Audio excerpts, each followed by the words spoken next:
안녕하십니까. 인사드리겠습니다. 숭실대학교 입학팀장 박근영입니다. 만나게 돼서 반갑습니다. 네, 제 설명 시작에 앞서 오늘 1층은 거의 다 채워주셨고요. 2층까지도 지금 점점 차고 있습니다. 이렇게 숭실대학교에 많은 관심과 애정 가져주셔서 진심으로 감사드립니다. 혹시 어디 지역에서 오셨는지 좀 여쭤보고 싶어요. 우리 참석하신 분들 중에 내가 생각하기에 내가 제일 멀리서 왔다, 손 한번 들어서 어디 지역에서 오셨는지 말씀해 주실 분 계신가요? 1층에서 혹시 용기 있으신 분, 어디 지역에서 왔다? 네, 용기와 발표해 주신 분들께는 특별한 의미 있는 선물을 드리도록 하겠습니다. 네? 손 들고 크게 말씀해 주시면 됩니다. 네, 핑크색. 네, 일산에서 오셨습니다. 네, 나 일산보다 더 멀리 왔다. 일산보다 더 멀리서 왔다. 네, 저기 뒷분. 예. 경기도 광주일까요? 전라도 광주일까요? 전라도 광주. 오, 네, 감사합니다. 광주에서까지 저희 소식을 듣고. 네, 전라도 광주보다 더 멀리서 왔다. 네, 제주 혹시 없네, 제주? 네. 신청자분들 중에는 있었는데, 김해, 제주 있었는데, 광주. 네, 감사합니다. 우리 광주에서 오신 분께, 저기 뒤에 계신 분께 작년에 저희 2025학년도에 숭실대학교 입학한 학생들에게 아주 멋진 노트북 파우치, USB 선물로 드렸던 슈키트를 기념으로 선물로 드리겠습니다. 네. 제가 오늘 발표 중에 다시 한 번 더 이렇게 선물을 받으실 수 있는 기회를 드릴 예정입니다. 손을 들고. 정답은 없습니다. 여러분들 혹시 자녀분들과 같이 오셨다면은 용기를 내서 참여하는 모습을 또 보여주시면 그것 자체가 또 교육이지 않을까 싶습니다. 네, 그러면 본격적으로 설명을 시작하도록 하겠습니다. 오늘 설명에 참석하신 이유 무엇일까요? 너무 쉽죠? 내 자녀에게 꼭 맞는 입시 정보를 찾기 위해서 이 자리에 오셨을 줄 생각이 됩니다. 혹은 본인이겠죠. 내 자녀에게 꼭 맞는 입시 정보를 찾는다. 그 찾기 위해서는 내 자녀가 어떤 스타일인지, 어떤 학습 성격을 갖고 있는지, 어떤 유형인지를 아는 것이, 자기 이해를 하는 것이 첫 번째 순서이지 않을까 싶습니다. 그래서 좀 먼저 발표 전에 준비를 해보았는데요. UNI 학습 성격 유형이라고 합니다. 총 4가지 유형으로 구분하고요. 행동형, 규범형, 탐구형, 이상형이라고 이렇게 4가지로 구분을 하고 있는데요. 하나씩 보실까요? 행동형은 한마디로 몸으로 배우는 아이입니다. 혹시 내 자녀가 이 스타일인지 한번 생각해 보시면 좋을 것 같아요. 어떤 특징이냐면은 행동으로, 그러니까 경험으로 학습을 하는 친구들입니다. 그래서 행동 중심이고 실천적이며 반복하는 것보다 새로운 경험을 선호하죠. 앉아서 문제를 푸는 것보다 실제 현실에 참여하고 함께 활동을 하는 프로젝트를 더 선호합니다. 이런 학생들은 학생부에 어떻게 표현이 될 수 있을까요? 부딪히며 배우는 활동을 더 좋아하기 때문에 학생부에도 이런 성향이 반영이 되고 있을까라고 생각이 들고요. 본인이 선호하는 활동들을 본다면은 아마도 이럴 것이라고 추측이 됩니다. 교육봉사를 주도하여 이를 계기로 어떤 학과의 진학을 결정하는 학생들도 있을 수 있습니다. 여기서 중요한 단어는 주도라는 것이죠. 두 번째는 규범형입니다. 규범형은 어떤 아이일까요? 계획을 잘 세우는 아이입니다. 규칙, 계획, 정확함을 중요시하고요. 실수에 대한 두려움이 근데 있습니다. 또한 완벽주의 성향을 갖고 있는 친구들이에요. 이런 학생들은 어떠냐면요. 계획을 중요시해요. 늘 계획대로 생활하고 본인이 세운 계획에 따라 학습 목표를 정하고 그 목표를 달성하기 위해 차분히 노력을 하는 친구들입니다. 그렇기 때문에 굉장히 성실해요. 그 성실함을 바탕으로 학교 생활도 열심히 합니다. 그런 성향들이 생활기록부에 이렇게 기재될 수 있어요. 독서 활동도 열심히 하고 선생님이 하라고 하는 보고서 작성도 아주 열심히 성실하게 잘 수행해요. 그리고 계획적인 친구들이기 때문에 본인이 세운 학습 목표가 분명히 있고요. 그 목표를 달성하기 위해 본인에게 필요한 공부가 무엇인지 알고 그 공부를 전략적으로 하는 친구들입니다. 다음은 이제 탐구형입니다. 여기서부터 조금 어려울 수 있어요. 이유를 알아야 움직이는 친구들이에요. 논리와 근거를 중요시하고요. 대신에 왜라고 본인이 납득이 되면 깊이 있는 이해를 추구합니다. 호기심이 많고 분석적인 친구들이에요. 그러다 보니까 시험보다 발표, 심화 연구, 탐구를 더 선호합니다. 학생들, 우리 자녀분들 이런 질문하는 친구들 있을 겁니다. 왜 그래? 왜 그렇죠? 선생님 그거는 왜 그래요? 왜 그래야 하죠? 혹은 질문을 하지 않더라도 마음속에 항상 그런 의문을 품고 있는 친구들이죠. 대신 그 친구들이 왜라는 질문, 호기심이 충족이 되면은 굉장히 깊이 있는 탐구 활동을 할 수 있는 잠재 역량이 있는 친구들이에요. 심지어는 교사 선생님의 추천으로 굉장히 어려운 과학 탐구 발표에도 참여할 수 있는 잠재력이 있죠. 대신 교사는 본인이 인정하는 교사여야만 하는 그런 지적인 어떤 교만함이 있을 수 있는 친구들입니다. 마지막으로는 이상형입니다. 감성적이고 창의적인 아이. 이상과 가치를 중요시하고요. 자신에 있는 내면적 신념, 그 다음에 내면적 신념과 일치하는 활동에 아주 몰입을 하는 친구들입니다. 그렇기 때문에 굉장히 이상적이에요. 제가 이 이상형의 친구를 대학생이 된 1학년 친구에게 한번 코칭을 해본 적이 있는데요. 그 친구 뭐라고 얘기하냐면요. 선생님, 저는 유엔에 가서 활동할 거예요. 유엔에 가서요, 세계적으로 어려운 사람들을 도와주고 그 약자를 위해 힘쓰는 그런 유엔의 중요한 역할을 할 겁니다. 참고로 제가 코칭한 학생들은 학사 경고자들을 대상으로 한 코칭이었거든요. 굉장히 이상적이죠, 그렇죠? 감수성이 풍부하고 주변 사람들과 조화로운 관계를 유지합니다. 친구가 많아요. 친구 몇 명 있니? 네, 한 1000명쯤 될걸요? 이런 친구, 대답한 친구들이에요. 자, 이런 친구들은 사회적 이슈에 대한 본인의 에세이 작성, 그러니까 내 가치관하고 이 사회 현상이 어떤지를 자꾸 비교해 보면서 거기에 대한 자신만의 철학을 계속 쌓아가는 친구들이에요. 대신에 자율적으로 활동을 해야지 더 학습 성과가 오르는 친구들이죠. 면접에서도 자신의 생각을 논리적으로 가치관과 함께 설명을 할 수 있는 친구들입니다. 혹시 내 자녀가 지금 우리 집에 가면 왜 해야 돼요? 라고 하는 그 우리 아이 있지. 집에 가면 엄마 계획이 뭔가 안 맞아 라고 불안하는 내 자녀가 있지. 혹시 떠오르는 유형 타입 있을까요? 아마 우리 자녀를 이해하는 것이 입시의 첫 발걸음이 되지 않을까 싶어서 오늘 준비했는데요. 이 네 가지 유형이 우리 친구들의 어떤 성격의 전체를 설명해 줄 수는 없겠지만 조금이라도 단서를 잡고 입시에 도움이 될 수 있도록 조언해 주신다면 우리 학생들이 입시에서도 학업에서도 큰 성과를 거둘 수 있지 않을까 싶습니다. 가운데 혹시 회색으로 안 보이네요, 잘. 네. 가운데 있는 거는 제 그래프거든요. 저는 탐구형인 사람입니다. 그래서 지금도 여전히 제 상사에게 제가 팀원일 때 팀장님께 항상 이런 질문을 해요. 그 일 제가 왜 해야 되는데요? 저한테 설명해 주세요. 학교 다닐 때도 그랬거든요. 제가 왜 공대에 진학해야 되죠? 자, 이런 친구들에게 어떻게 공부를 시키고 원서를 어떻게 써야 되게 할까? 이런 게 사실 참 어려운 숙제인 것 같습니다. 한 가지 팁만 더 드리면 이렇게 하면 주실 것 같아요. 행동형인 친구들한테 이런 말을 하면 조금 힘들어요.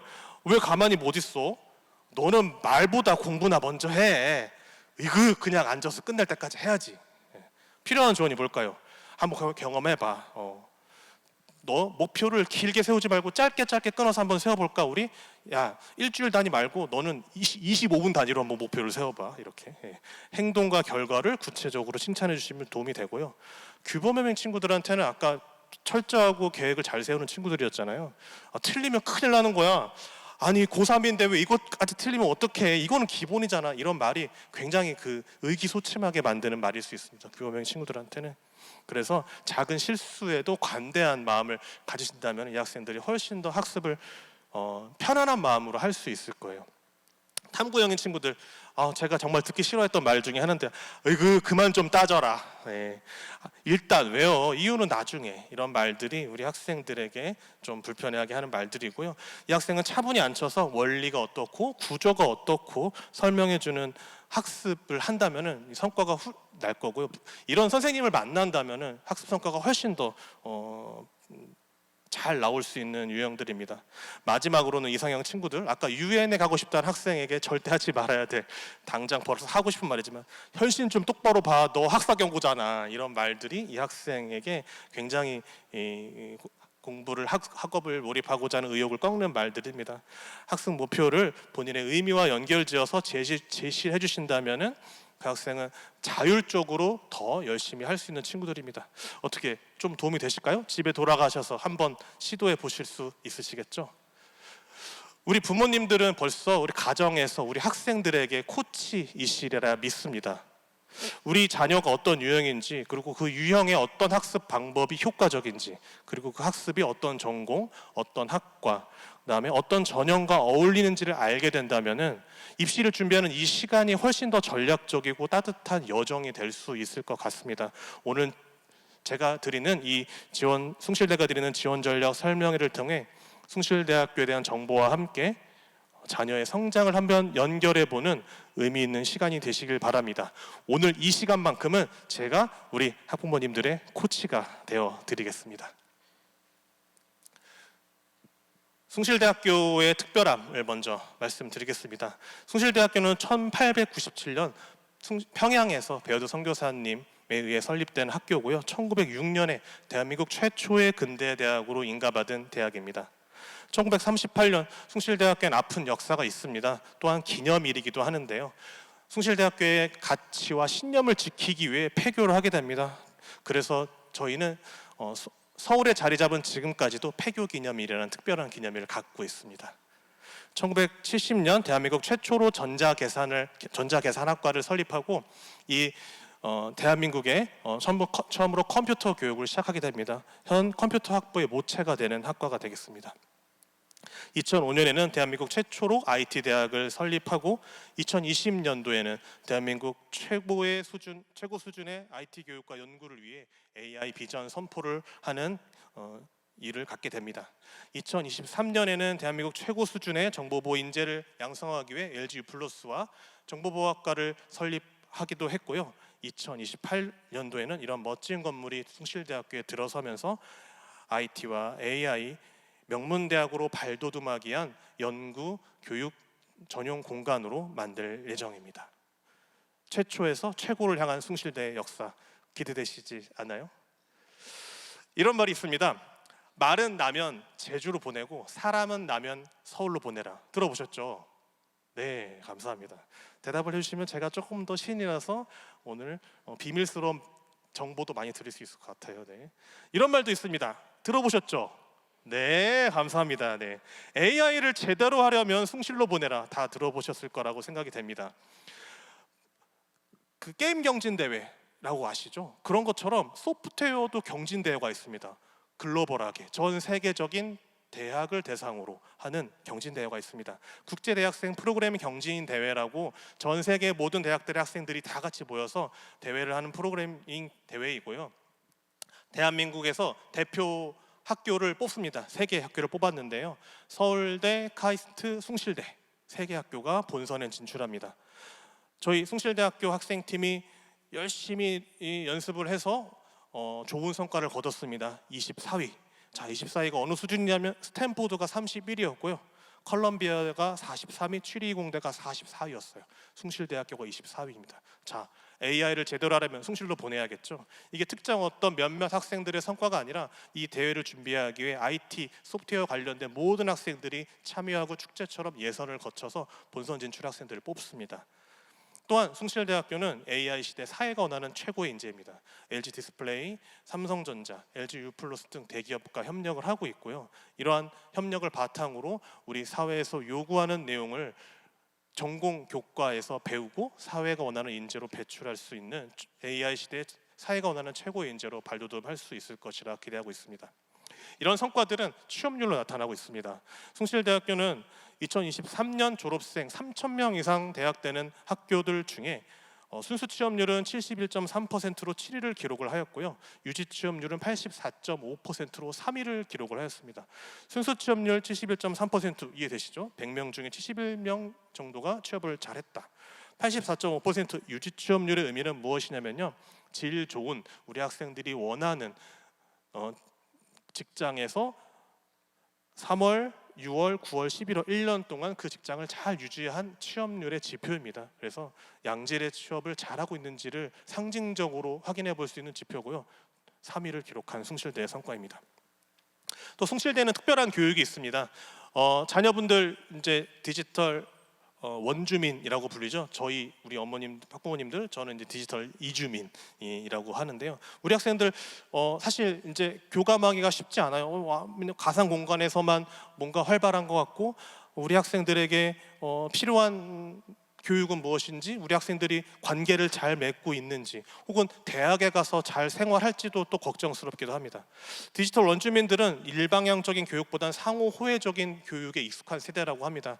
그래서 숭실대학교가 준비하고 지금 진행 중인 수업입니다. 소통 공감형 소그룹 채플인데요.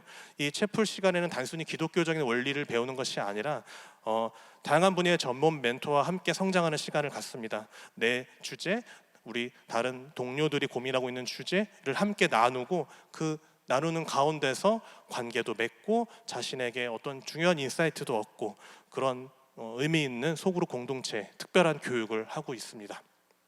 또 하나 소개해드리고 싶은 교육인데요, 인게이지드 러닝이라는 수업입니다. 제가 세상에 상다리 부러지게 차리셨네요. 들어보신 적 있죠? 네, 감사합니다. 목소리가 커지고 있습니다. 도대체 얼마나 많은 음식을 차려야 상다리가 부러질까요? 네, 얼마나 많은 음식을 차려야? 네, 이렇게 수업이 시작이 됩니다. 얼마나 많은 음식이 차려야 올라야 상다리가 부러질까요? 그래서 상의 모양을 가정을 하고요. 상의 모양을 가정을 하고 밥의 하중을 가정을 한 다음에 실제로 상다리가 몇 인분을 차려야지 상다리가 부러질까라고 이렇게 계산을 하게 됩니다. 구했어요. 잘 보이시죠? 제가 읽어드리겠습니다. 62,400인분을 차리면은 부러진답니다. 어떤 상이냐면은 오크우드로 참나무로 만든 상일 경우에는 이렇게 상다리가 부러진답니다. 실제 수업 자료를 갖고 온 건데요. 어느 학과의 수업일까요? 네, 건축학부의 건축재료 역학이라는 수업에서 이런 수업을 합니다. 우리 학생들 어떨까요? 이렇게 실생활에 적용된 혹은 흥미로운 주제로 시작하는 수업 재밌지 않을까요? 자고 있을 수 없지 않을까요? 숭실대에 오면은 이런 인게이지드 러닝 수업 많이들 들으실 수 있습니다. 전공 지식을 바탕으로 현실 문제를 발견하고 고민하고 해결하는 수업입니다. 그래서 문제 발견 정의부터 아이디어 도출하고 해결 방안 적용 확인까지 하는 그런 숭실대만의 특별한 교육 혁신 프로젝트입니다. 하나만 더 질문 드릴게요. 요거는 선물이 있습니다. 답을 맞히는 분께. 램프의 요정 지니 아시죠? 이 지니의 상태는 무엇일까요? 상태. 기체일까요? 액체일까요? 고체일까요? 예, 한번 고민해 보시고요. 제가 발표가 다 끝날 때 정답을 알려드리도록 하겠습니다. 그때 한번 손을 들어서 말씀해 주시면 감사하겠습니다. 숭실대학교에는 아주 특별한 지원이 있습니다. 많은 대학들이 입학 성적 우수 장학금을 만들어 놓고 있어요. 하지만 손에 닿을 수 없습니다. 굉장히 상징적으로 높게 책정하고 있어요. 그거 자체가 어떤 그 학생의 명예, 그 학교의 명예라고 생각하는 것 같아요. 하지만 저희는 손에 닿을 수 있을 듯한, 조금만 노력하면 우리 학생들이 계속 이 학업을 유지할 때 필요한 것들을 지원해 줄 수 있는 그런 장학금을 준비해 놓고 있습니다. 배워도 입학 우수 미래, 배워도 입학 우수 진리는 우리 수시 학생들을 위해서 준비한 장학금이고요. 최초 합격자 기준 모집 단위별 상위 20% 이내 학생들에게 1년간 수업료 반액 면제와 더불어 교환 학생으로 됐을 때 교환 학생 지원금까지도 지원하고 있습니다. 정시로 입학한 배워도 입학 우수 자유 장학금은 2년간 수업료 반액과 교환학생 지원금 200만 원까지도 지원을 해드리고 있으니 아마도 꼭 필요한 실질적인 혜택이 되지 않을까 싶습니다. 실제로 그래서 115명의 학생들이 장학금을 받고 좀 새로운 기회를 만들어가면서 학업을 하고 있어요. 자, 이렇게 숭실대학교에 대한 좋은 특별한 포인트들을 설명을 드렸고요. 지금부터는 정말로 관심이 있으실 전형에 대해서 제가 설명을 드리겠습니다. 일반적인 전형 설명을 쭉 드리고 그 전형에 대해 마지막 부분에는 좀 생각해 볼 만한 이슈와 함께 지원 전략을 수립하실 때 참고할 수 있을 만한 내용을 더불어 말씀드리겠습니다. 숭실대학교는 이렇게 많은 학과와 전공들이 개설이 되어 있습니다. 노란색으로 음영 처리된 학과들은 교직 이수가 가능한 학과들입니다. 한번 쭉 보시게 되면은 지원하고자 하는 희망하고자 하는 학과들이 이미 다 개설이 충분히 되어 있죠. 특히 IT 대학을 보시게 되면은 저희가 IT에 강한 대학이지 않습니까? 그래서 IT 대학에 소프트웨어 IT 관련된 학과들이 굉장히 많습니다. 그래서 전공 안내서를 참고하시게 되면은 각 학과마다 어떻게 조금씩 다른지, 어떤 역량을 길러주고 지원을 하기 위해서 합격하기 위해서는 어떤 인재가 더 적합한지를 좀 확인해 보시면 좋을 것 같고요. 경영대학 안에서도 비슷한 학과들이 많습니다. 모체는 같고 전공 내용이 세부적으로 조금씩 다른 학과들일 텐데요. 입결에 대한 차이를 보시면서 어떤 학과에 지원하시는 게 합격 가능성을 높일 수 있는지, 적성에는 어떤 학과들이 맞을지도 같이 함께 보신다면은 지금보다 더 선택할 수 있는 폭이 더 넓어지지 않을까 싶어요. 학과만으로도 아쉽잖아요. 저희가 1학년 때 정해진 그런 학과 말고도 융합전공이라고 지금 운영하고 있는 학과들이 전공 교육과정들이 있습니다. 그래서 융합전공을 이수한다면 기존에 입학한 학과 외에도 많은 다양한 전공을 이수하실 수 있는 기회가 열려 있으니 단순히 모집학과 입학 시 정해진 학과만으로 어떤 진로가 결정되는 게 끝이 아니다라고 생각해 주시면 좋을 것 같습니다. 또한 미래를 선도할 스페셜 키워드라고 해서 이렇게 특성화 분야를 선정하고 있고요. 특성화 이 학과들을 선정하여서 또 대학 차원에서 육성을 하고 있습니다. LG U+ 채용 조건은 계약학과 2024학년도부터 운영을 하고 있는데요. 정보보학과는 20명 선발합니다. 수시로 12명, 정시 8명이고요. SS 미래엔지 전형으로 8명, 정보보호 특기자 전형으로 4명 지원합니다. 4년간 장학금 전액 지원되고요. 매달 생활비 지원합니다. LG 노트북 플러스 LG U+ 통신사를 사용하실 경우에 통신비까지도 지원하고 있고, 졸업 후 LG U+의 채용이 보장이 되는 학과입니다. 정보보호라는 그 학문 자체가 이런 말 너무 안타깝지만 요즘 SK텔레콤 쓰시는 분, 저 SK텔레콤인데 월요일날 유심 받으러 가야 될 것 같은데요. 네, 중요한 이슈입니다. 정보 보호라는 것이 해서 LG U+가 LG U+뿐만 아니라 정보 보호라는 학문이라는 것은 어느 이 AI 시대가 좀 더 심화되면 될수록 필요한 기술이기 때문에 정보보호학과에서 공부를 한다는 것은 우리 학생들한테 굉장히 큰 의미가 있을 거라고 생각이 듭니다. 자유전공학부 올해 인문 183명, 자연 256명, 총 439명을 선발할 예정이고요.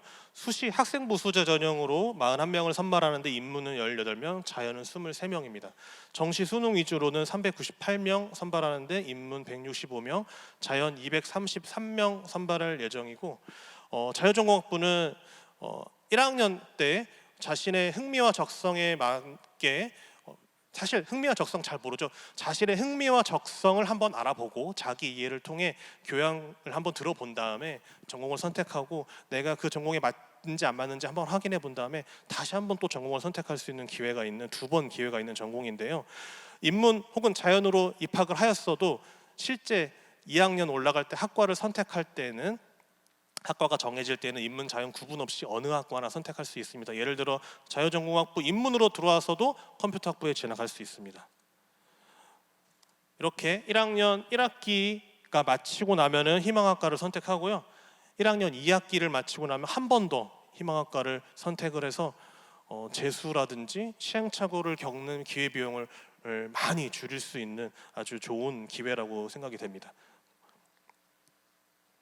2026학년도의 주요 전형 변화에 대해 말씀드리겠습니다. 2026학년도에는 첨단학과 모집 인원이 증원되었습니다. 총 9개 모집 단위에서 45명이 증원이 되었고요. 자연 계열을 희망하신 학부모님들, 우리 수험생들께는 좀 좋은 소식일 것 같습니다.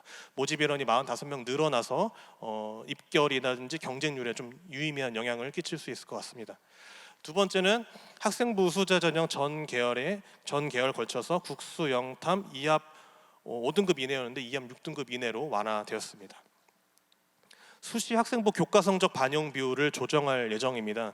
학생부 수재 전형과 논술 우수자 전형, 경상 계열의 희망하는 학생들이 수학 영역에 대한 가중치가 좀 부담스럽게 느껴졌다라는 우리 학부모님들과 수험생들의 이야기를 그동안 상담을 하면서 많이 들었습니다.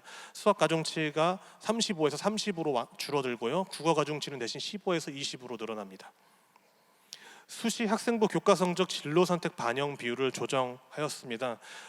저희가 교과 성적을 반영을 할 때 공통 일반 선택은 80%, 진로 선택은 20%를 반영을 하고 있는데요. 그 20% 반영하는 비율을 진로 선택 과목의 이수 개수에 따라서 3개 이상 이수하면은 20%, 2과목 이수하면은 18%, 한 과목 이수하면 16%로 차등 최대값을 부여한다라는 개념입니다. 마지막으로는 정시에서 수능 반영, 영역별 반영 비율이 조정이 됐습니다. 또한 사회탐구 가산점을 신설하였습니다. 인문계열은 수학 25에서 25로 가중치가 줄어들고요. 탐구는 20에서 25로 늘어납니다. 경상계열은 수학 35에서 30으로 줄어들고 탐구는 20에서 25로 늘어납니다. 또한 올해 자유전공학부 인문에서 처음 사회탐구에 대한 가산점을 부여하기 시작했는데요. 2026학년도부터 인문경상계열 모두 사회탐구에 5%의 가산점이 부여될 예정입니다. 모집 인원을 보시겠습니다. 수시 모집 인원은 전체 3,076명 중에 1,719명을 모집을 하고요. 올해 학생부 종합전형으로 845명, 학생부 우수자로 478명, 논술 우수자로 248명을 모집을 할 예정입니다. 정시는 1,357명을 모집할 계획입니다. 지금부터는 전형에 대해서 좀 자세히 말씀드리겠습니다. 첫 번째는 학생부 종합전형입니다. 학생부 종합전형은 다단계 전형인 거 아시죠? 1단계는 서류종합평가로 100% 점수를 얻게 되고요. 서류종합평가의 성적 순으로 모집 단위별 3배수를 선발하여 2단계에 가실 수 있게 됩니다. 2단계에 올라가시게 되면 1단계 성적의 50%와 면접의 50%를 반영하여 최종 점수를 환산하게 됩니다. 수능 최저학력 기준은 없습니다. 1단계 평가 요소를 좀 자세히 말씀드리겠습니다. 1단계 평가 요소는 진로 역량이 50%, 숭실 역량이 30%, 학업 역량이 20% 이렇게 비중을 차지하고 있는데요. 가장 중요한 게 어떤 역량일까요?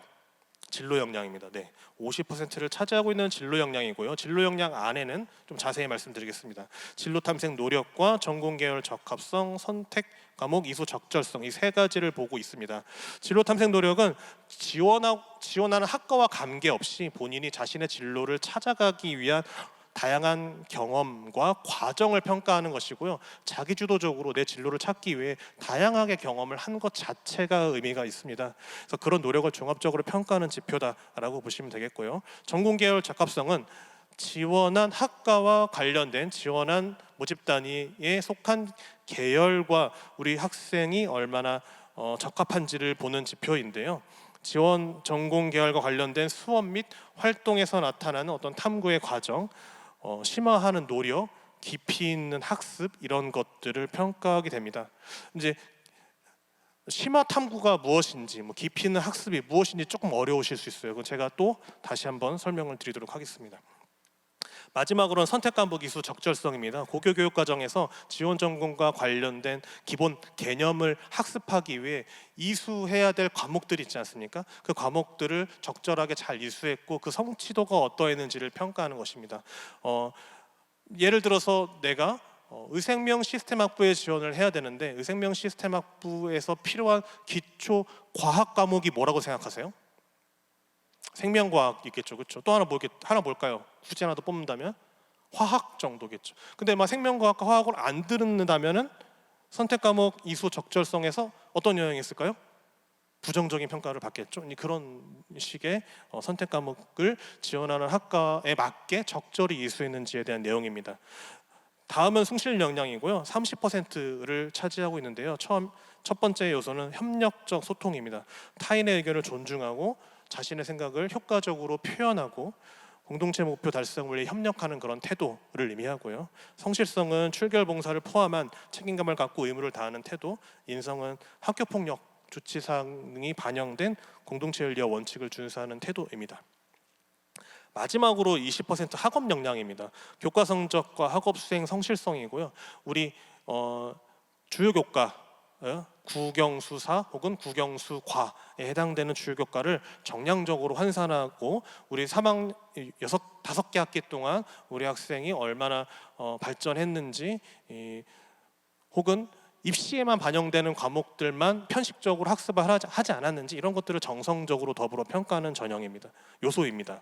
자, 어때요? 20%밖에 반영되지 않죠. 학생부 종합전형에서 우리 수험생들 입시를 준비하는 분들이 물어보는 이제 좀 질문 중에 하나가 몇 등급이어야지 붙을 수 있나요라고 했을 때 이 20% 반영이 되지 않는 학업 역량에 대해서만 좀 초점을 맞추시는 경향이 있습니다.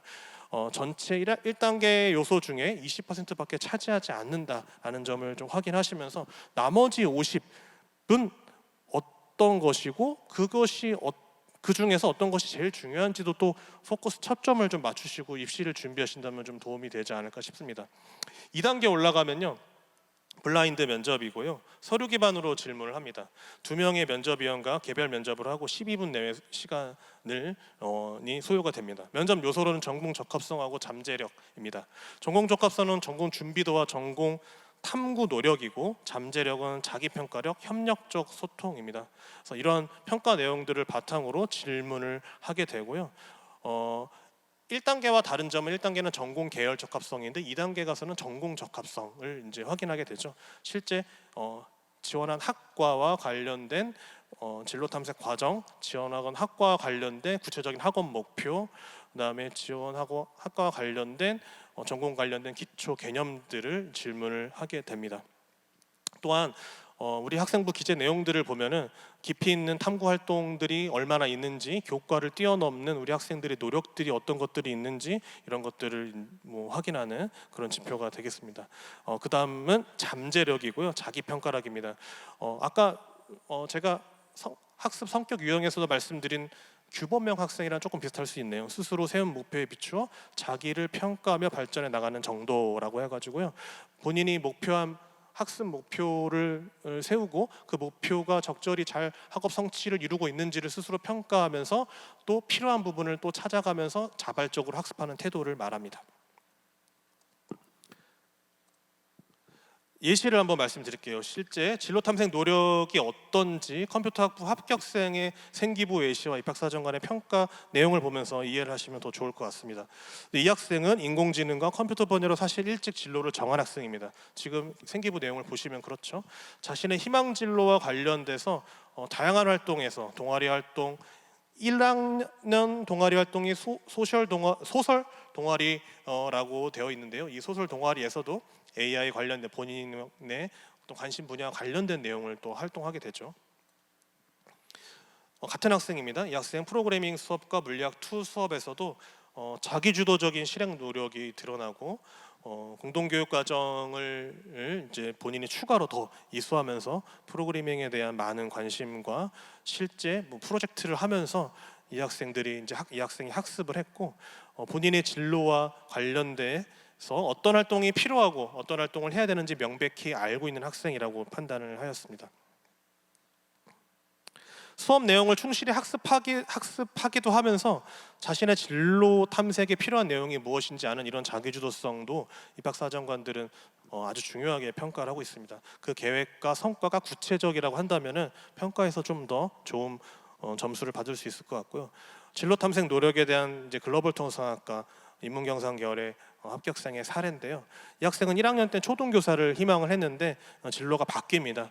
그럼에도 불구하고 이 학생이 3년을 종합적으로 봤을 때 진로 목표가 이제 달라지더라도 자신에 맞는 진로를 찾기 위해서 주도적으로 탐색하고 노력해가는 과정이 구체적이었기 때문에 좋은 점수를 받았고요.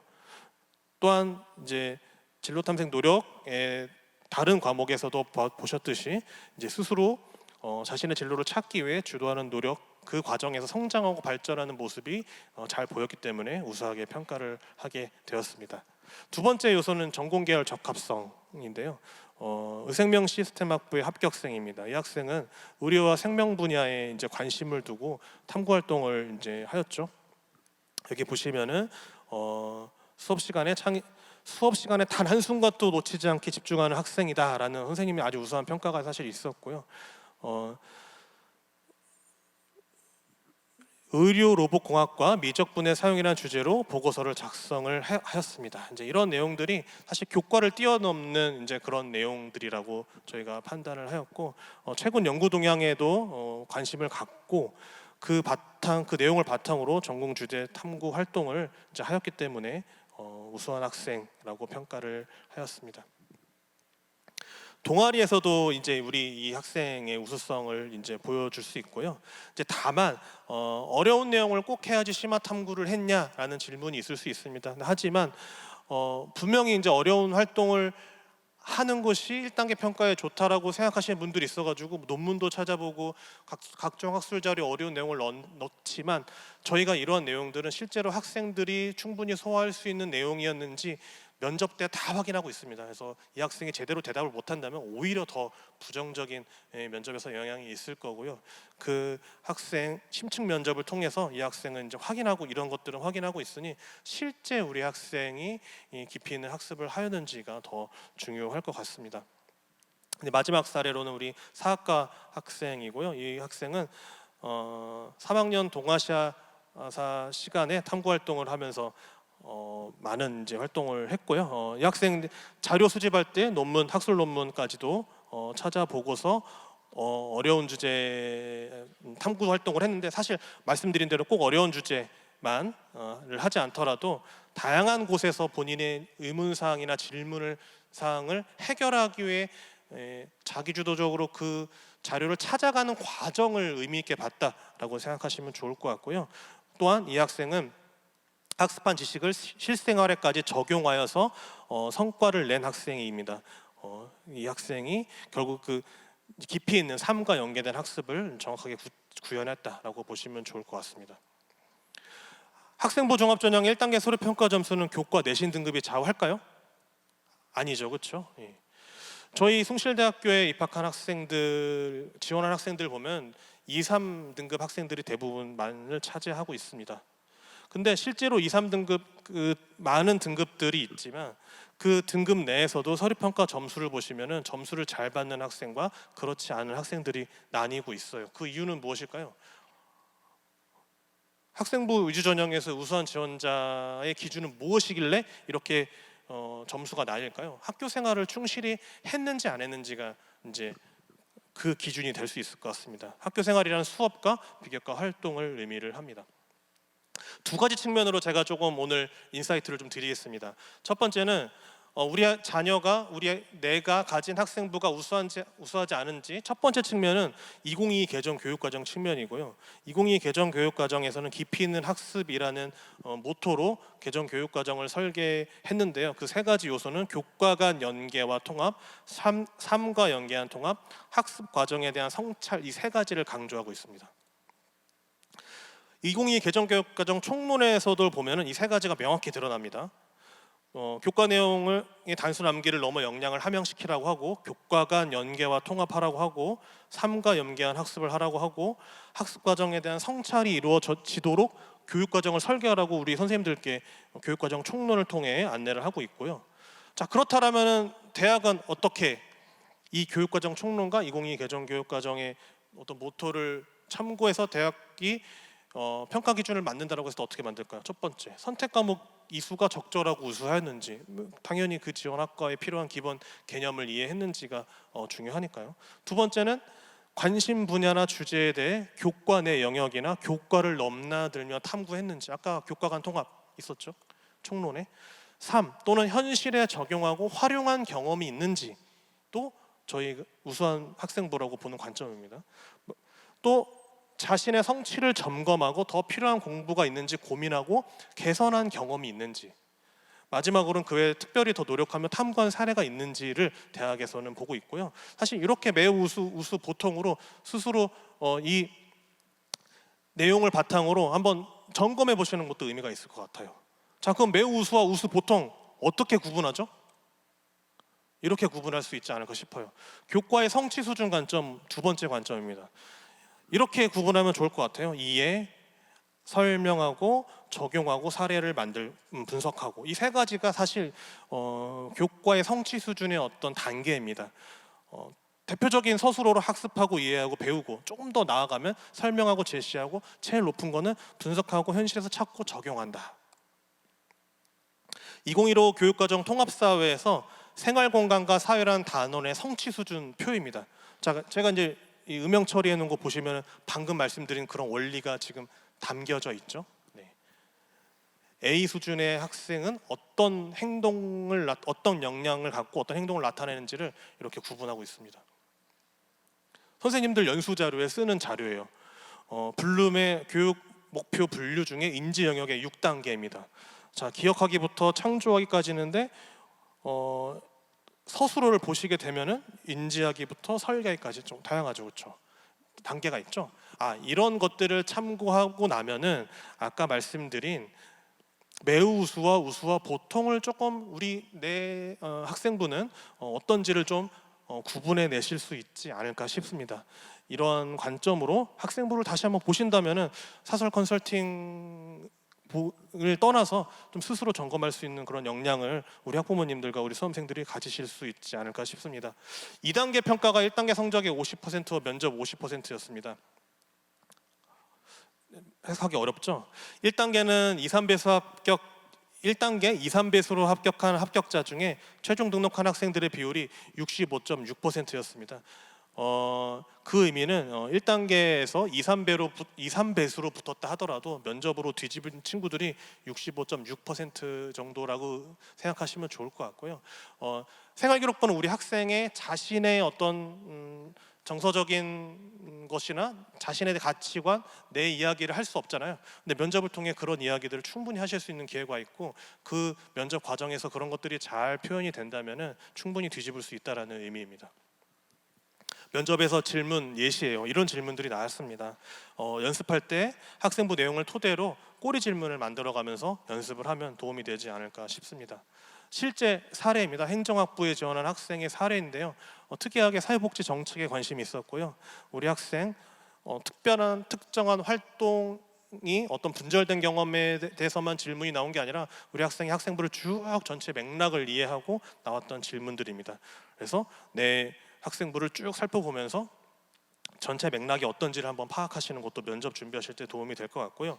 두 번째 학생은 화학과의 학생인데요. 이 학생은 화학 관련 주제를 본인이 이해하고 있는지, 그리고 그 본인이 이해한 화학 주제를 협력적 소통을 어떻게 발휘했는지에 대한 질문이었습니다. 그래서 두 가지를 이제 이 질문을 통해 확인할 수 있겠죠. 이 태양전지에 대해서는 개념을 이해하고 있는지, 그 전지에 대한 개념을 어떻게 소통하고 공동체를 위해 어떻게 활용하고 있는지 등을 확인할 수 있는 질문이었습니다. 선택 과목 이수도 중요하잖아요, 그렇죠? 우리 사학과 학생, 제가 여기 있는 수치를 다 보여드리면 오해가 있으실까봐 수치는 좀 가렸고요. 사학과에 지원한 학생 선택 과목 중에 어떤 과목이 중요할까요? 동아시아사와 세계사, 아무래도 관심 있으면 들었겠죠, 그렇죠? 사회과학 계열에 쭉 관심 있는 학생 어떨까요? 사회문제 탐구를 많이 듣습니다. 법학과를 지원하고 법학에 관심 있고 흥미가 있고 지원하고자 하는 학생 어땠을까요? 정치와 법 당연히 관심이 있어 했고 잘 들었겠죠. 정보통계보험수리학과 자연계열이어서 미적분은 기본으로 했을 거고 아마도 확률과 통계를 더 많이 듣지 않을까 싶습니다. 아까 제가 질문했던 거죠. 의생명 시스템학부 화학과 생명과학을 관심 있게 듣지 않았을까 싶고요. 화학공학과에 지원하고자 하는 친구들, 물리와 화학 혹은 생명과학까지도 관심 있게 들은 친구들이지 않을까 싶습니다. 사실 그 선택 과목은 절대적이진 않습니다. 우리 학생들의 이수 과정을 얼마나 잘 이수했는지를 저희가 선택 과목 이수 적절성이나 지표 평가 요소를 통해 확인하고 있는 내용을 설명을 드린 거고요. 본인의 진로와 흥미가 잘 맞아 있는 그런 곳이 있었다고 하면 선택 과목 이수까지도 잘 이어질 수 있기를 바라고요. 특히 1, 2학년들이 혹시 이 자리에 참석하였다면 선택 과목 이수하실 때 본인의 적성 혹은 진로가 어느 방향인지를 고려하면서 선택 과목 이수까지도 관심을 가지시면 좋을 것 같습니다. 만약에 고교에서 개설이 안 됐다라고 하면 공동교육과정이라든지 다른 대안을 찾거나 혹은 개설되어 있는 과목을 수강하면서 그 단원에서 내가 관심 있는 주제를 프로젝트 활동이라든지 독서 활동이라든지 충분히 소화할 수 있을 거라고 생각이 됩니다. 네, 학생부 종합 전형에 대한 설명을 끝냈고요. 두 번째는 학생부 우수자 전형입니다. 학생부 우수자 전형은 학생부 교과 성적 100%를 반영하는 전형이고요. 저희 숭실대는 특별히 계열별로 가중치가 다릅니다. 계열별로 우리 학생의 내신 성적이 단순히 2등급이 아니라 환산 점수가 몇 점이 되는지를 꼭 확인하시면 좋을 것 같고요. 5월 말경에 입학처 홈페이지를 통해 이 환산 점수 계산기를 저희가 공개할 예정입니다. 저희 숭실대 가중치에 맞게 계산된 점수 3년간의 입시 결과를 비교해 보시면서 지원 가능 여부, 합격 여부를 가늠해 보시면 좋을 것 같고요. 앞서 설명드린 대로 경상계열의 교과 가중치가 수학 35에서 30, 국어 15에서 20으로 변경된 점을 확인하시면 좋을 것 같습니다. 수능 최저 있고요. 인문경상 계열 인문경상 계열 자연계열 모두 이합 6등급 이내인데 수학에서의 선택 과목들이 조금 다릅니다. 수학에 대한 차이점을 확인하시면 좋을 것 같고요. 나눠드린 책자에 다 있는 내용입니다. 다만 이제 보시면은 이제 2등급 초반에서 중반 정도로 이제 합격선이 평균과 70컷이 이루어지고 형성되고 있다라는 점을 확인하시면 좋을 것 같습니다. 작년도에는 인문경상 계열의 수능 최저 학력 기준이 이합 4였는데요. 2025학년도엔 이합 5가 되었습니다. 그랬더니 어떤 일이 일어났냐면요. 수능 최저 충족률이 인문경상이 한 40%대였는데 수능 최저 충족률이 60%대로 늘어났고요. 경쟁률도 7.69대 1에서 12.94대 1, 6.62대 1에서 12.19대 1로 경쟁률도 올라갔습니다. 내신 등급을 보시면은 2.54에서 2.29로 평균입니다. 2.46에서 2.28로 달라졌습니다. 그래서 올해 이합 6으로 달라집니다. 이런 추세가 계속 유지될지 안 될지 어느 누구도 확신할 수 없겠지만 아마 이 2.2 등급 정도에서 이제 더 이상 올라가지 않고 이 등급대로 유지하지 않을까, 안정화를 이루지 않을까라고 생각을 하고 있습니다. 학생부 수자 전형 입시 결과 통계 자료를 좀 보시는 노하우를 좀 말씀드리겠습니다. 실질 경쟁률이라는 게 사실 어떻게 해석을 해야 될지 좀 관점을 가지시면 좋을 것 같아서요. 평생교육학과를 예를 들면요. 지원 인원이 19명이었는데 수능 최저 충족 비율이 36.8%였습니다. 자, 그럼 19명 중에 수능 최저 몇 명 통과했다는 걸까요? 네, 7명 통과했다는 거고요. 등록 인원을 충원 인원을 보시면은 모집 인원 2명과 충원 인원 3명에서 총 5명이 합격을 했다라는 뜻입니다. 그러면은 수능 최저 통과한 7명 중에 5명이 합격을 했으니 실질 경쟁률은 1.4대 1이었습니다. 그래서 이렇게 지원 인원과 충원 인원, 그다음에 수능 최저 충족률까지 저희가 책자에 다 공개하고 있으니 이런 실질 경쟁률을 확인하시면서 지원하시면 좋을 것 같습니다. 다음은 논술 우수자 전형이고요. 논술 우수자 전형은 올해도 작년과 동일하게 전형 요소가 같습니다. 논술 80, 학생부 교과 20이고 학생부 교과 성적 반영은 학생부 우수자 전형과 동일합니다.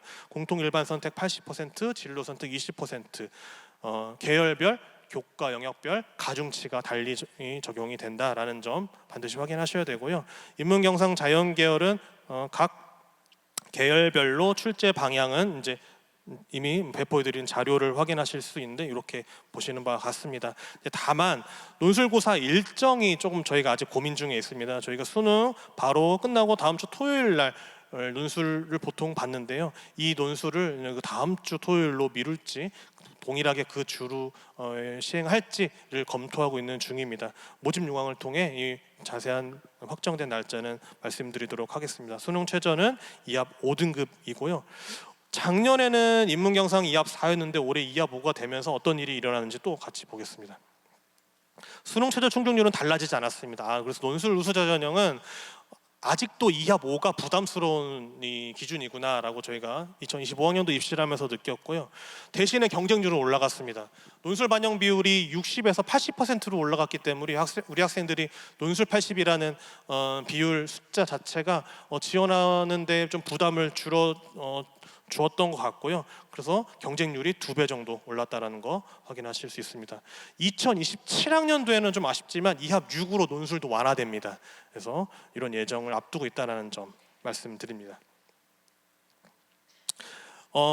결시율이 조금 완화가 됐는데 이거는 책자의 내용을 보면서 좀 말씀드리겠습니다.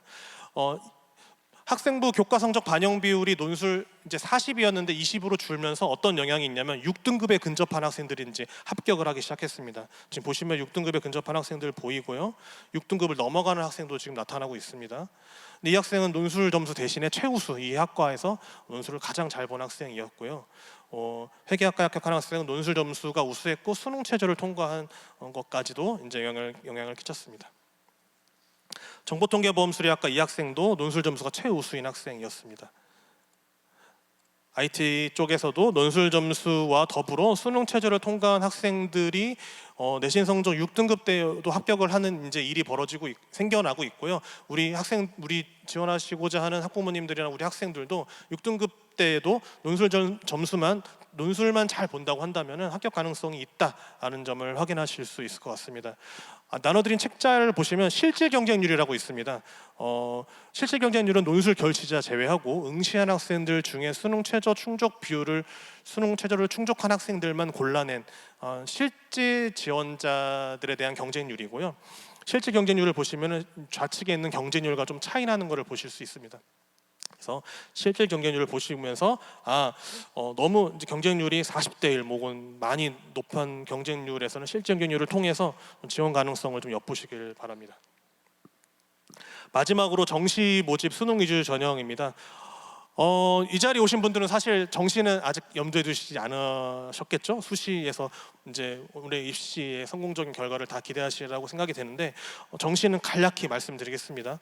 정시도 계열별, 반영 영역별 반영 비율이 조금씩 다르다는 점, 올해 경상계열의 가중치가 달라진 점이 있습니다. 수학 35에서 30으로 줄었고요. 그 가중치는 탐구가 20에서 25로 늘었습니다. 인문계열도 수학 25에서 20으로, 탐구도 20에서 25로 변경이 되었습니다. 말씀드린 대로 인문경상계열에서도 사회탐구에서의 가산점이 올해부터 적용될 예정입니다. 대략 나눠드린 책자에 있는 그래프입니다. 대략 국수탐 100분이 평균을 확인하실 수 있고요. 가중치가 반영이 안 된 숫자이니 최종적으로는 수능 보시고 저희 입학처 홈페이지에서 환산 점수 계산기가 이제 공개되었을 때 한번 환산 점수로 비교해 보시는 게 제일 정확할 것 같습니다. 네, 요 하나만 말씀드리게 된다면 올해 자유전공학부 인문학생들에게 사회탐구 가산점을 부여했는데요. 사탐을 선택한 학생들이 더 유리했는지에 대한 내용입니다. 실제 지원하는 학생들도 사탐을 선택한 학생들이 지원자가 늘었고요. 실제 최종 등록자를 보더라도 사탐을 선택한 학생들이 유리하게 작용을 했습니다. 그래서 탐구를 선택할 때, 지금부터 준비할 때 어떻게 준비할지는 가산점까지도 좀 보시면서 준비를 하시는 게 의미가 있을 것 같습니다. 2027학년도가 되면 이 가산점이 3%까지 증가하게 될 예정입니다. 네, 마지막 오늘 드릴 이제 스페셜 인사이트인데요. 자유전공학부 학생들은 도대체 어떤 학과를 희망하고 지원을 할까에 대한 내용입니다. 저 자유전공학부 수시 작년에 47명 선발을 했습니다. 인문 쪽에서는 자유전공학부 인문 모집단에서 가장 높은 내신 등급을 이제 기록을 하였고요. 자유전공학부 자유는 중간 정도를 기록을 하였습니다. 자유전공학부 정시의 입시 결과입니다. 수시와 이제 비슷한 입시 결과를 보이고 있습니다. 인문은 가장 높은 모집 단위가 되었고 자연은 중간 정도 성적의 모집 단위가 되었습니다. 다만 이제 충원율을 보시면은 이제 여기가 같고요. 충원율은 인문에서 115%, 자연에서 56%, 나군인데 56%밖에 돌지 않았고요. 인문인데 115%밖에 돌지 않았습니다. 여기 평균을 보시더라도 다군 평균이 180%, 나군 평균이 150%였는데 좀 차이가 있었다라는 점을 참고하시면서 지원하시면 도움이 될 것 같습니다. 네, 5가지만 하려고 하는데 한 가지만 더 말씀드리면 2027학년도부터 SS 미래인지 전형의 서류형이 신설됩니다. 아무리 연습을 시켜도 면접을 너무 못해요 라는, 면접에 너무 자신 없어요 라는 우리 그 학생들의 어떤 그런 열망을 저희가 그동안에 많이 들었고요. 서류형을 신설할 예정이며 면접형은 학과에 따라서 2단계 올라가는 학생들을 3배수 또는 3.5배수까지 늘릴 계획입니다. 이거는 내년 4월 말 혹은 5월 말에 공개될 예정인 4월 말이죠. 이제 5월 달에 공개될 예정인 2027 시행 계획을 참고해 주시면 자세히 확인하실 수 있습니다. 마지막으로 이제 주요 일정입니다. 저희 보라색이 저희 학생들과 저희 입학처가 만나는 일정이고요. 초록색은 선생님들과 입학처가 만나는 일정인데요. 8월에 2026 모의 논술 예정입니다. 모의 논술 꼭 보셔야지 올해 논술이 어떻게 출제될지 출제 난이도와 방향성을 가늠해 보실 수 있는 좋은 기회가 될 것 같고요. 코엑스 이후에 1대1 상담회가 예정되어 있습니다. 코엑스 때 혹시 못 만나시면은 1대1 상담회를 통해 또 숭실대학교에서 개별적으로 만나실 수 있는 기회가 있습니다. 숭실대 입학처 홈페이지 다들 와보셨죠? 숭실대 입학처 유튜브도 있고요. 또한 올해 새롭게 시도하는 숭실대학교 입학처 뉴스레터까지 있습니다. 대입 정보 제공 문자받기 입학처 홈페이지 오시면은 우리 학부모님들과 수험생 정보 입력하면 저희가 때마다 메시지 드리면서 이렇게 안내 사항까지도 같이 함께 드리고 있습니다. 숭실 인사이드라는 내용으로 뉴스레터 발송하고 있으니까 오늘 돌아가시면서 입학처 홈페이지에 개인정보 등록하시면 해놓으시면 저희가 다음 2화부터 보내드릴 수 있을 것 같습니다. 자, 이제 거의 다 왔습니다. 램프 요정 진이의 상태는 무엇이었을까요? 네, 저희 가운데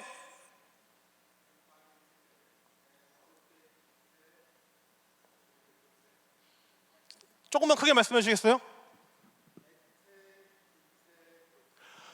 박수 한번 주십시오. 정답입니다. 와, 어디 전공자이실지 모르겠네요. 그 숭실대학교는 교육혁신이라는 방향으로 인게이지 러닝 수업을 하였습니다. 그래서 우리 학생들이 응답했습니다. 램프 요정 진이 알라딘이라는 그 영화를 보면서 우리 학생들이 그 램프를 비볐을 때 진이가 어떻게 나오는지, 그 램프의 입구는 직경이 얼마나 되는지를 실제 분출 속도를 통해 계산을 하여서 분자량이 얼마인지 계산하였고요. 이 진이가 갇혀 나올 때는 아까 말씀하신 대로 기체였을 것이다. 그럼 진이가 이 작은 램프에 갇혀 있으려면 96.9 기압으로 갇혀 있어야 되고, 그 램프 속에는 상온 상태에서 액체 상태로 있어야지 있을 거다라고 생각이 들고, 나오게 되면은 뭐 사람도 들고 건물도 부셔야 되기 때문에 고체 상태였을 거다라고 하는 그런 답을 냈습니다. 이 프로젝트를 실제 숭실대학교 화학공학과 물리화학 수업 중에 학생들이 수행한 인게이지드 러닝 프로젝트 결과이고, 이 내용을 디즈니에 보냈습니다. 네. 어떤 결과가 있는지는 아직 기다리고 있어요, 우리 학생들이. 예. 그래서 이런 많은 변화가 일어나고 있습니다. 숭실대학교에 보내시면은 이런 일들 우리 자녀들 경험하실 수 있을 것 같고요. 저희가 1897년에 민족 최초로 진리와 봉사라는 건학인형을 바탕으로 최초의 역사를 쓰고 있습니다. 1906년에 근대대학으로 인가받았고 최초로 컴퓨터 교육을 시작한 대학입니다. 여러분의 자녀를 숭실대학교에 보내주신다면 단순히 미래를 준비한 것 이상으로 미래에 대한 확신을 갖고 또한 감동을 경험할 수 있도록 최선을 다해 노력하겠습니다. 감사합니다.